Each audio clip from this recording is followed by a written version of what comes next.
এই শীতের টাটকা ফুলকপি দিয়ে আজকে আমি আপনাদের দুর্দান্ত স্বাদের ফুলকপির পরোটা তৈরি করে দেখাবো। এইভাবে ফুলকপির পরোটা বানিয়ে না খেলে বুঝতেই পারবেন না এটা খেতে এতটা মজাদার হয়। আসসালামু আলাইকুম বন্ধুরা, কিচেন বাঙালিয়ানা চ্যানেলে আপনাদের সবাইকে স্বাগত জানাই। আজকে খুবই সহজভাবে আপনাদের পুরে ঠাসা ফুলকপির পরোটা তৈরি করে দেখাবো। খেতে এত মজার হয়, একবার বানিয়ে খেলে দেখবেন আবার খেতে ইচ্ছে করছে। চলুন তাহলে পরোটাগুলো কিভাবে বানিয়ে নিচ্ছি ঝটপট দেখে নিই। তো এই পরোটাগুলো বানানোর জন্য সবার প্রথমে একটা মিক্সিং বোলের মধ্যে 2 কাপ পরিমাণ ময়দা নিয়ে নিচ্ছি। আপনারা চাইলে ময়দার পরিবর্তে আটা দিয়েও পরোটাগুলো বানাতে পারেন। এবার এখানে স্বাদ মতো লবণ দিয়ে দিচ্ছি আর হাফ টেবিল চামচ পরিমাণ গুঁড়ো করা চিনি দিয়ে দিচ্ছি। এবার এই শুকনো উপকরণগুলোকে একটু ভালোভাবে মিশিয়ে নিচ্ছি। তারপরে ময়দাটা মেখে নেওয়ার জন্য আমি প্রথমে হাফ কাপ পরিমাণ উষ্ণ গরম পানি নিয়ে নিয়েছি। এবার বারে বারে অল্প অল্প করে ময়দার মধ্যে দিয়ে ডোটা মেখে নেব। আর এই ডোটা কিন্তু একটু শক্ত করে মেখে নেব, খুব বেশি নরম করব না, কারণ এই ডোটা রেস্টে রাখার পর কিন্তু আরও অনেকটাই নরম হয়ে যাবে। তো এবার আমি ডোটার মধ্যে অল্প অল্প করে তেল দিয়ে ডোটাকে আবারও একটু ভালোভাবে মেখে নেব। তাহলে ডোটা অনেকটাই কিন্তু নরম তৈরি হবে আর পরোটাগুলো অনেকক্ষণ পর্যন্ত নরম থাকবে। তো ডোটার মধ্যে প্রথমে তেল না দিয়ে মাখার পরে আমি 1 টেবিল চামচ পরিমাণ তেল দিয়ে ডোটাকে একটু সফট করে মেখে নিয়েছি। তো দেখুন এইভাবে ডোটা মেখে নিয়ে এবার এই ডোটাকে আমি 10 থেকে 15 মিনিটের মতো রেস্টে রেখে দেব। 15 মিনিট রেস্টে রাখলে ডোটা কিন্তু এখনকার থেকে আরও অনেকটাই নরম হয়ে যাবে। আর ততক্ষণে আমি এদিকে ফুলকপির পুরটা রেডি করে নেব। তো এখানে একটা বড় ফুলকপি নিয়ে নিয়েছি। ফুলকপিটা কিন্তু পুরোটা নেব না, অল্প একটু নিয়ে নেব। তো দেখুন অল্প একটু ফুলকপি নিয়ে নিয়েছি আর বাকি ফুলকপিটা আমি রেখে দিচ্ছি। তো এই ফুলকপিটাকে এখন কুচি কুচি করে কেটে নিতে হবে। তো ফুলকপির শক্ত অংশটুকু বাদ দিয়ে ছোট ছোট করে কেটে নিচ্ছি। খুবই ছোট ছোট কুচি কুচি করে ফুলকপিটাকে কেটে নিয়েছি। এবার এই ফুলকপিটাকে ভালোভাবে ধুয়ে পরিষ্কার করে নিয়েছি। একটা ছাকনার মধ্যে রেখে দিয়েছিলাম যেন পানিটা ভালোভাবে ঝরে যায়। এবার কড়াইয়ের মধ্যে 2 টেবিল চামচ পরিমাণ সরিষার তেল দিয়ে দিয়েছি। এবার তেলটা যখন হালকা গরম হয়ে যাবে তখন এখানে হাফ টেবিল চামচ পরিমাণ গোটা 5 ফোড়ন দিয়ে দিচ্ছি। তারপরে এখানে দিয়ে দেব অল্প করে একটু পেঁয়াজ কুচি। আমি এখানে মিডিয়াম সাইজের একটা পেঁয়াজ কুচি করে দিয়ে দিয়েছি। পেঁয়াজটাকে হালকা নাড়াচাড়া করে ভেজে নিতে হবে। পেঁয়াজটা কিন্তু আমি খুব বেশি লালচে করে ভাজবো না, হালকা একটু কালার আসলেই হবে। এবার এখানে আমি অল্প করে একটু আদা রসুনের পেস্ট দিয়ে দেব। আপনারা চাইলে আদা রসুনটা থেতো করেও দিতে পারেন। এবার এই আদা রসুনের কাঁচা গন্ধটা যাওয়া পর্যন্ত ভেজে নিতে হবে। তো আদা রসুন দেওয়ার পর গ্যাসের ফ্লেমটা কমিয়ে দিয়ে 2 মিনিট নাড়াচাড়া করে ভেজে নিয়েছি। এবার এখানে ফুলকপিগুলো দিয়ে দেব, দিয়ে নাড়াচাড়া করে নিতে হবে। ফুলকপিটাকে এবার আমি 4 থেকে 5 মিনিট সময় নিয়ে এইভাবে ভেজে নেব। আর ফুলকপি ভাজতে ভাজতে কিন্তু পেঁয়াজগুলো অনেকটা লালচে করে ভাজা হয়ে গেছে। এবার এখানে স্বাদ মতো লবণ দিয়ে দিচ্ছি আর হলুদের গুঁড়ো দিয়ে দিচ্ছি।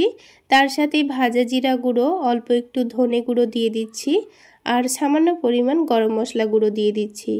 তারপর ঝালের জন্য কাঁচামরিচ কুচি দিয়ে সব কিছু মশলা যখন দেওয়া হয়ে যাবে তখন এই ফুলকপিটাকে আবারও 2 মিনিট ভালোভাবে ভেজে নেব। তো ফুলকপিটা যখন মশলার সঙ্গে ভালোভাবে মিশে যাবে তখন এখানে অল্প করে একটু পানি দিয়ে ফুলকপিটাকে ভালোভাবে সেদ্ধ করে নিতে হবে। তো ফুলকপিটা ভাজতে ভাজতে অর্ধেক প্রায় সেদ্ধ হয়ে গেছে। তো আমি অল্প করে একটু পানি দিয়ে ঢাকনা দিয়ে ঢেকে দেব। এবার এই ফুলকপিটাকে আমি 5 মিনিট মতো সময় নিয়ে লো আঁচে সেদ্ধ করে নিয়েছি। এবার আমি একটু আপনাদের দেখিয়ে দিচ্ছি, দেখুন, দেখলেই বুঝতে পারবেন ফুলকপিটা কিন্তু খুব সুন্দর সেদ্ধ হয়ে গেছে। আর গ্যাসের ফ্লেমটা লো আঁচে রাখার জন্য দেখুন পানিটাও কিন্তু অনেকটাই থেকে গেছে। এবার গ্যাসের ফ্লেমটা বাড়িয়ে দিয়ে আমি পানিটা ভালোভাবে শুকিয়ে নিয়েছি। দেখুন ফুলকপিটা কিন্তু আমার রান্না করা হয়ে গেছে। এবার এখানে একটা মিডিয়াম সাইজের সেদ্ধ আলু ভালোভাবে গ্রেট করে দিয়ে দিয়েছি। তার সাথে অল্প একটু দিয়ে দিচ্ছি চাট মশলা। তবে হাতের কাছে চাট মশলা যদি না থাকে তাহলে অল্প একটু ম্যাগি মশলা কিংবা লেবুর রসও দিতে পারেন। আর দিয়ে দিচ্ছি 2 টেবিল চামচ পরিমাণ টমেটো সস আর সবশেষে একটু বেশি পরিমাণে দিয়ে দিচ্ছি ধনেপাতা কুচি। তাহলে এটার টেস্ট কিন্তু আরও অনেকটাই বেড়ে যাবে। এবার সব কিছুকে একটু ভালোভাবে মিশিয়ে আরও অনেকটাই আঠালো করে নেব। এর মধ্যে যেন একটুও পানি পানি ভাব না থাকে, খুব সুন্দর করে শুকনো করে নিতে হবে। তো দেখুন সব কিছু ভালোভাবে মিশিয়ে নিয়েছি আর অনেকটা আঠালো হয়ে গেছে। তো এবার ফুলকপির পুরটা কিন্তু আমাদের রেডি করা হয়ে গেছে। এবার এটাকে আমি একটা বাটির মধ্যে নামিয়ে নিচ্ছি। আর একটু ছড়িয়ে দেব যেন খুব তাড়াতাড়ি ঠান্ডা হয়ে যায়। আর এদিকে ডোটা রেস্টে রাখা 10 মিনিট মতো হয়েও গেছে। আর এই ডোটা দেখুন আগের থেকে অনেকটা সফট হয়ে গেছে। তো ডোটাকে আবার একটু ভালোভাবে মেখে নিতে হবে। তো খুব ভালোভাবে মেখে নিয়ে ডোটা থেকে আমি কয়েকটা লেচি কেটে নিয়েছি। এখানে লেচিগুলো আপনাদের পছন্দ মতো ছোট অথবা বড় করে কেটে নেবেন। তো আমি এখানে মিডিয়াম সাইজের লেচিগুলো কেটে নিয়েছি। এবার আমি আপনাদের পরোটাগুলো তৈরি করে দেখিয়ে দেব।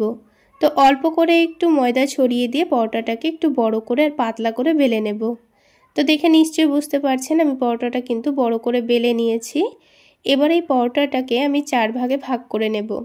নিচের দিকটা অল্প করে কেটেছি, ওপরের দিকটা ঠিক একইভাবে আমি 4 ভাগ করে কেটে নিয়েছি। তারপরে ফুলকপির পুরটা আমি অল্প করে নিয়ে নেব, দিয়ে এই রুটির মধ্যের জায়গাটায় রেখে দিব। এবারে এই পুরটাকে আমাদের ঢেকে দিতে হবে। তো একদিকটা এইভাবে করে ভাঁজ করে নিয়ে অপর দিকটাও ঠিক একইভাবে ঢেকে দিচ্ছি। আপনারা দেখে নিশ্চয়ই বুঝতে পারছেন আমি কাজটা কিভাবে করে নিচ্ছি। তো বন্ধুরা, যারা লই তৈরি করে পুর ভরে বেলতে অসুবিধা হয় তারা একবার এইভাবে বানিয়ে দেখতে পারেন। দেখবেন বেলার সময় একটুও পুর ফেটে বাইরে বেরোবে না, আবার প্রত্যেকটা পরোটাই কিন্তু ফুলকো তৈরি হবে। তো দেখুন পুর ভরে নিয়ে একটা লই কিন্তু আমাদের তৈরি করা হয়ে গেল। তো প্রথমে সবগুলো লই কিন্তু আমি এইভাবে রেডি করে নিয়েছি। তারপর যে লইটা আমি প্রথমে তৈরি করেছিলাম সেটাই প্রথমে বেলে নেব। এবার লইটা কিন্তু আগের থেকে অনেকটা নরম হয়ে গেছে, আর পরোটাগুলো বেলতেও কিন্তু খুবই সুবিধা হবে। এবার এই লইটাকে প্রথমে হাত দিয়ে একটু ভালোভাবে চারিদিকটা চেপে দিতে হবে, তাহলে ফুলকপির পুরটা চারিদিকে সমানভাবে ছড়িয়ে যাবে। তারপর এটাকে আলতো হাতে বেলে নিতে হবে। তাছাড়া আপনাদের যদি বেলতে অসুবিধা মনে হয় তাহলে এটাকে হাত দিয়ে চেপে চেপেও বড় করে নিতে পারেন, তাও কিন্তু খুব সহজেই বড় হয়ে যাবে, কোনো রকম অসুবিধা হবে না। তো দেখুন একটা পরোটা কিন্তু আমাদের তৈরি করা হয়ে গেল। তো প্রথমে পরোটাটাকে হালকা গরম প্যানের মধ্যে উল্টে পাল্টে একটু করে সেঁকে নেব। তো উল্টে দিয়েছি, অপর দিকটাও কিন্তু খুব সুন্দর করে হালকা করে সেঁকে নিয়েছি। তারপর ওপর থেকে 1 টেবিল চামচ পরিমাণ তেল দিয়ে দিয়েছি। আপনারা আপনাদের পছন্দ মতো বাটার কিংবা ঘি দিয়েও ভেজে নিতে পারেন। তো দেখুন তেল দেওয়ার পরে উল্টে পাল্টে সেঁকে নিচ্ছি, আর কত সুন্দর কিন্তু পরোটাটা ফুলে উঠছে। তো দেখুন বন্ধুরা, পরোটাটার কিন্তু খুব সুন্দর কালার চলে এসছে। খুবই অল্প তেলেই পরোটাগুলো ভাজা হয়ে যায়। আর দেখুন পরোটাটা দেখতে কতটা লোভনীয় হয়েছে। তাছাড়া এই পরোটাগুলো সারাদিন রেখে দিলেও কিন্তু একেবারে নরম তুলতুলে থাকে। তো দেখুন বন্ধুরা, একটা পরোটা কিন্তু আমাদের তৈরি করা হয়ে গেল। ঠিক একইভাবে আমি বাকি পরোটাগুলো ভেজে নিয়েছি। তাহলে বন্ধুরা, আজকের এই ফুলকপি পরোটা রেসিপি আপনাদের কেমন লাগলো অবশ্যই কমেন্ট সেকশানে জানাবেন। আর ভালো লাগলে একটা লাইক শেয়ার করে দেবেন। আর আমার এই সহজ রেসিপিগুলো যদি ইউটিউব চ্যানেল থেকে দেখে থাকেন চ্যানেলটি সাবস্ক্রাইব করে দেবেন, আর ফেসবুক পেজ থেকে দেখে থাকলে পেজটি ফলো করে দেবেন। তো দেখুন বন্ধুরা, ভেতরটা কত সুন্দর চারিদিকে পুর ছড়িয়ে আছে, আর খেতেও কিন্তু দারুণ হয়েছিল। তাহলে আজকে এই পর্যন্তই। সকলে অনেক বেশি ভালো থাকবেন, সুস্থ থাকবেন। দেখা হবে আবার একটি নতুন রেসিপি নিয়ে পরের ভিডিওতে।